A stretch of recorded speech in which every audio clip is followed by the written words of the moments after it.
ఒకసారి మనం అక్కడి పరిస్థితిని చూద్దాం. ఈ ఘటన జరిగిన తర్వాత ఒళ్ళంతా రక్తంతో హాస్పిటల్కి తరలి వెళ్తున్నటువంటి ఆ దృశ్యాలు ఒక్కసారి మనం చూద్దాం.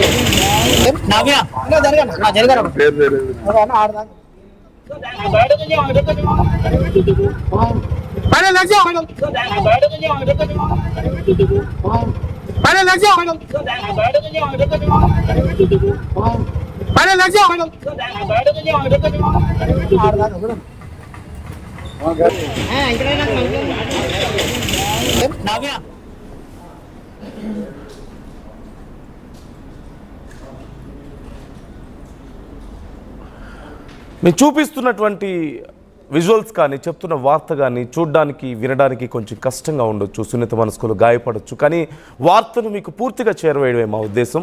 Viewers description is advised. జాగ్రత్తలు తీసుకోవాలంటూ ఆర్టీవీ మీకు సూచిస్తుంది. ఘటన తర్వాత తన భార్య మీద కత్తితో దాడి చేసిన తర్వాత తాను కూడా ప్రాణాలు తీసుకోవడానికి భర్త ప్రయత్నించి తన చేతి మణికట్టును కోసుకున్నాడు. వెంటనే స్థానికులు అప్రమత్తమై వారిని హాస్పిటల్కి తరలించారు. మనం విజువల్స్లో చూస్తున్నాం, రక్తపు మడుగుని మనం చూస్తున్నాం. భార్య రక్తంతోనూ ఆ భర్త రక్తంతోనూ ఆ ప్రాంతం అంతా కూడా తడిసి ముద్దయింది. రక్తపు మడుగు మనకు కనిపిస్తోంది. ఇప్పుడు ఆ పిల్లల పరిస్థితి ఏంటి? తల్లి ముగ్గురు పిల్లలు ఉండగా కూడా, భర్త ముగ్గురు పిల్లలు ఉండగా కూడా మహిళ ఇన్స్టాగ్రామ్లో పరిచయమైన ఒక వ్యక్తి కోసం వాళ్ళందరినీ వదిలేసి చివరికి ఆ వ్యక్తి దగ్గరికి వెళ్ళిపోవాలనుకుందంటే, భర్తకు విడాకులు ఇవ్వాలనుకుంది, పిల్లలు కూడా వదిలేసి వెళ్ళిపోవాలనుకుందంటే ఎలాంటి ప్రేమ ఇది? ఎలాంటి మనస్తత్వం ఇది? ఒకసారి మా ప్రతినిధి పవన్తో మాట్లాడదాం. రైట్, పవన్ మరి కొద్దిసేపట్లో జాయిన్ అవుతున్నారు. ఒకసారి జరిగినటువంటి ఇన్సిడెంట్ని మరింత క్లియర్గా మనం చూద్దాం.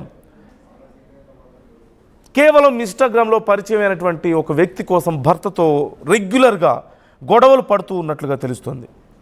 అసలు ఆ డీటెయిల్స్ ఒకసారి చూస్తే, శ్రీధర్ది కరీంనగర్ జిల్లా, కళ్యాణిది ఖమ్మం జిల్లా. వీరిద్దరిది కూడా ప్రేమ వివాహం. శ్రీధర్ వయసు 34, కళ్యాణి 33 వయసుగా తెలుస్తోంది. ఒక రాంగ్ ఫోన్ కాల్ ద్వారా వీరిద్దరి పరిచయం ఏర్పడిందట. ఆ తర్వాత అది ప్రేమగా మారింది. ఇద్దరిది ఒకే సామాజిక వర్గం కావడంతో వీరి పెళ్లికి పెద్దలు ఎవరూ అభ్యంతరం చెప్పలేదు.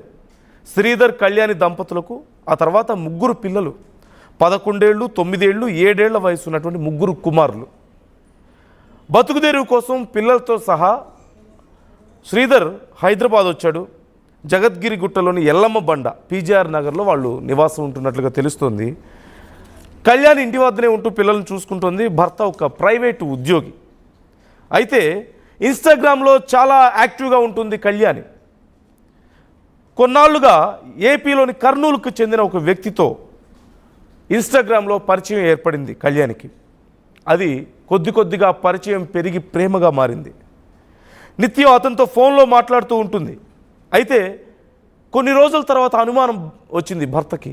ప్రశ్నించాడు, అసలు ఏం జరుగుతుంది అంటూ నిలదీశాడు. కానీ భర్త మాటలను ఆమె కనీసం లెక్క చేయలేదు. అలాగే ఆ వ్యక్తితో మాట్లాడడం, భర్తను అవాయిడ్ చేయడం, పిల్లల్ని అవాయిడ్ చేయడం, కనీసం పిల్లల్ని కేర్ తీసుకోకపోవడం, భర్తని పట్టించుకోకపోవడం. దీనివల్ల వరుసగా శ్రీధర్కి కళ్యాణికి మధ్య గొడవలు జరుగుతూ ఉన్నాయి. అనేక సార్లు వాళ్ళిద్దరు గొడవ పడ్డట్లుగా తెలుస్తుంది. చివరికి ఏ స్థాయి వరకు వెళ్ళిందంటే, కళ్యాణి ఆ ఇన్స్టాగ్రామ్లో పరిచయమైన వ్యక్తి కోసం తన భర్తకి విడాకులు ఇస్తానంటూ చెప్పింది. పిల్లలు కూడా నాకు అవసరం లేదు, నాకు ఆ వ్యక్తే కావాలి, మీరెవ్వరూ నాకు అవసరం లేదు అంటూ వాళ్ళకి తెగేసి చెప్పినట్లుగా తెలుస్తుంది. 13 ఏళ్ల పెళ్లి బంధాన్ని, ముగ్గురు పిల్లల్ని వదిలేసుకోవడానికి కూడా సిద్ధపడింది ఆ యువతి.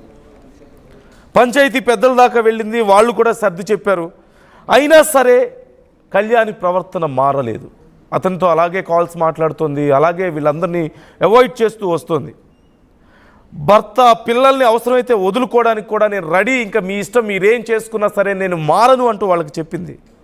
దీంతో సోమవారం ఉదయం అంటే నిన్న 1వ తారీఖు సెప్టెంబర్ వాళ్ళిద్దరి మధ్యలో గొడవ జరిగినట్లుగా తెలుస్తుంది. చివరికి కళ్యాణికి నేను ఇల్లు వదిలి వెళ్ళిపోతున్నాను, మీతో నాకు సంబంధం లేదు అంటూ వెళ్ళిపోబోతుంటే ఆ భర్త ఇక తట్టుకోలేక, ఆవేశాన్ని ఆపుకోలేక, తనకి ద్రోహం చేసి తన పిల్లల్ని వదిలేసి తన భార్య వెళ్ళడాన్ని తట్టుకోలేక ఆ యువతి మీద కత్తితో దాడి చేశాడు. ఆమె గొంతు, మణికట్టు, ముఖం ఇలా శరీరంలో చాలా చోట్ల గాయాలైనట్లుగా తెలుస్తోంది ఈ దాడిలో. ఆ యువతి ఆవిడ మీద దాడి చేసిన తర్వాత ఇక తాను కూడా బ్రతకాలని లేదని, తనకు కూడా బ్రతకాలని లేదని, ఈ అవమానాన్ని తాను భరించలేనని అతను కూడా ప్రాణాలు తీసుకునే ప్రయత్నం చేశాడు. తన చేతి మణికట్టును కోసుకొని నేను కూడా చచ్చిపోతాను అంటూ అతను ప్రయత్నం చేశాడు. ఈలోగా కళ్యాణి ఇంట్లోంచి బయటకు పరిగెత్తుకుంటూ వెళ్ళడం చూశారు చాలామంది చుట్టుపక్కల వాళ్ళు. ఏదో గొడవ జరుగుతుందని చూసి ఆ మహిళ రక్తంతో ఒళ్ళంతా రక్తంతో అలా పరిగెత్తడం చూసి వెంటనే చుట్టుపక్కల వాళ్ళు వచ్చి వాళ్ళిద్దరినీ కూడా హాస్పిటల్కి తరలించినట్లుగా తెలుస్తుంది. ప్రస్తుతం కళ్యాణి పరిస్థితి కొంత విషమంగా ఉన్నట్లుగా తెలుస్తోంది. అలాగే శ్రీధర్కి కూడా గాయాలయ్యాయి. కానీ ఇప్పుడు పాపం ఆ పిల్లల పరిస్థితి ఏంటి? చిన్నపిల్లలు 11 ఏళ్ళు, 9 ఏళ్ళు, 7 ఏళ్ల వయసు ఉన్నటువంటి చిన్న పిల్లలు కదా, మగపిల్లలు ముగ్గురు. వాళ్ళ పరిస్థితి ఏంటి? వాళ్ళకి ఏమర్థం అవుతుంది? వాళ్ళు ఎంత భయపడి ఉంటారో. తల్లి తండ్రి ఒకరి మీద ఒకరు దాడులు చేసుకుంటూ, గొడవలు పడుతూ, రోజు కత్తులతో దాడి చేసుకుంటే తల్లిదండ్రుల రక్తాన్ని కళ్ళ ముందే పిల్లలు చూస్తే వాళ్ళు ఎంత దారుణమైన స్థితిలోకి వెళ్ళుంటారో, ఎంత బాధ్యతారాహిత్యంగా ఆ యువతి వ్యవహరించిందో. ఆ కోపంలో ఆ భర్త వ్యవహరించినటువంటి తీరు మాత్రం సరైందా? ఎలా అర్థం చేసుకోవాలి ఈ ఘటన? ఈ ఘటన మీద మీ అభిప్రాయాలు ఎలా ఉన్నాయి? మీరేమనుకుంటున్నారు? ఇన్స్టాగ్రామ్లో పరిచయమైన ఒక వ్యక్తి కోసం భర్తని, 3 పిల్లల్ని వదిలేసి వెళ్ళడానికి రెడీ అయినటువంటి ఆ యువతి మీద మీ అభిప్రాయం ఏంటి? కత్తితో దాడి చేసి ఆ యువతి ప్రాణాలు తీయడానికి ప్రయత్నించిన ఆ భర్త మీద మీ అభిప్రాయం ఏంటి? ఇప్పుడు ఆ పిల్లల పరిస్థితి ఏంటి? ఏం చేయాలి ఇలాంటి విషయాల్లో? మీ అభిప్రాయాలను మాతో పంచుకోండి, కామెంట్ చేయండి. పవన్ జాయిన్ అవుతున్నారు, మా ప్రతినిధి పవన్తో ఒకసారి మాట్లాడదాం. పవన్, ప్రస్తుతం వాళ్ళ పరిస్థితి ఎలా ఉంది? ఎలాంటి ట్రీట్మెంట్ అందుతుంది? మరి ఈ విషయాన్ని ఎలా సార్ట్ అవుట్ చేయబోతున్నారు? పోలీసులు ఏమంటున్నారు? కుటుంబ సభ్యులు ఏమంటున్నారు? వైట్ నందు 13 ఏళ్ల క్రితం ప్రేమ వివాహం చేసుకుంది. భర్తతో 13 ఏళ్ళ బంధం అయితే వీరిద్దరికైతే ఉంది. 3 పిల్లలు. ఇవన్నీ ఒడిదుడుకులు దాటుకుంటూ దాదాపు 13 ఏళ్ళు వీళ్ళ సంసార జీవితాన్ని సాగించారు. 2 పిల్లలు కూడా ఉన్నారు. సో వీరైతే గతంలో వీరిద్దరు కూడా ఒక అనమస్ కాల్లో కలుసుకొని మాట్లాడుకొని పరిచయం కాస్త ప్రేమగా మారి వీరి ప్రేమ పెళ్లి వరకు వెళ్ళింది. పెద్దల సమక్షంలో పెళ్లి చేసుకోవడం జరిగింది. దాదాపు 13 సంవత్సరాలు ఇలా వీరి బంధం 2 పిల్లలతో సాఫీగా సాగుతున్న వేళ భార్య అకస్మాత్తుగా తన కొత్త కోణం అయితే చూపించడం జరిగింది. ఏదైతే తను ఇన్స్టాగ్రామ్ లో చురుగ్గా ఉండడం జరుగుతూ ఉంది, ఇన్స్టాగ్రామ్ లో యాక్టివ్ గా వీడియోస్ చేయడం అలాంటివి చేస్తూ ఉంటుంది. సో ఇదే పరిణామంలో ఇన్స్టాగ్రామ్ లో ఒక వ్యక్తితో పరిచయం అయితే ఏర్పడింది. ఏదైతే ప్రియుడు ఎవరైతే ఉన్నారో ఆంధ్రప్రదేశ్ చెందిన వ్యక్తిగా తెలుస్తా ఉంది. సో అతనితో పరిచయం కాస్త ప్రేమగా మారింది. సో పలుమార్లు ఈ విషయం భర్తకు తెలిసిన చాలా సార్లు మందలించడం జరిగింది, గొడవ జరగడం జరిగింది. అయినా కూడా భార్య మీరు వద్దు, పిల్లలు వద్దు, నేను అతడితో వెళ్ళిపోతానంటూ చాలా సార్లు ఇంట్లోంచి వెళ్ళిపోయే ప్రయత్నం చేసింది. చాలా సార్లు గొడవలైనా కూడా పెద్ద మనుషుల మధ్య మాట్లాడి కుదిరించడం జరిగింది. కానీ ఏదైతే గత కొన్ని రోజులుగా ఇద్దరి మధ్య అదే విషయమై గొడవ అవుతూ భార్య నేను ఇక ఉండను, నేను వెళ్ళిపోతాను ఇంట్లో నుంచి, మీరు మీ పిల్లలు మీరే ఉండండి, నాకు అవసరం లేదు, అతనితో వెళ్ళిపోతాను అంటూ కరాఖండిగా చెప్పడంతో ఒక్కసారిగా అని చెప్పి ఇంట్లోంచి బయటికి వెళ్లే ప్రయత్నంలో ఆ భర్త సహనాన్ని అయితే కోల్పోయాడు. చెప్పే వరకు చెప్తూనే వచ్చాడు, నచ్చ చెప్పుకుంటూ వచ్చాడు, చేయొద్దు చేయకూడదు అంటూ కూడా చెప్పడం జరిగింది. కానీ ఎంతకు భార్య వినకపోవడంతో ఆ భర్తకి ఆవేశం తట్టుకోలేక క్షణకావేశంలో ఆ దగ్గరలో ఉన్న ఒక కత్తి లాంటి పదునైన కత్తి లాంటి దాంతో భార్యపై అయితే దాడి చేయడం జరిగింది.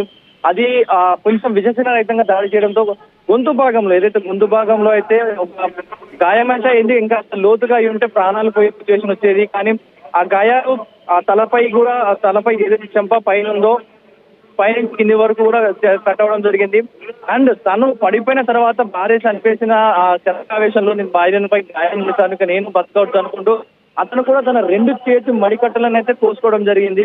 సో ఇదే టైంలో భార్య ఇంకా మెడ నరాలు కట్టు కాకపోవడంతో భార్య ఇంకా ప్రాణాలతో ఉండడంతో కేకలు వేస్తూ బయటికి వెళ్లి బయట స్థానికులతో చెప్పడంతో స్థానికులు వచ్చి వారిద్దరిని హుటాహుటిన అయితే ఆసుపత్రికి తరలించడం జరిగింది.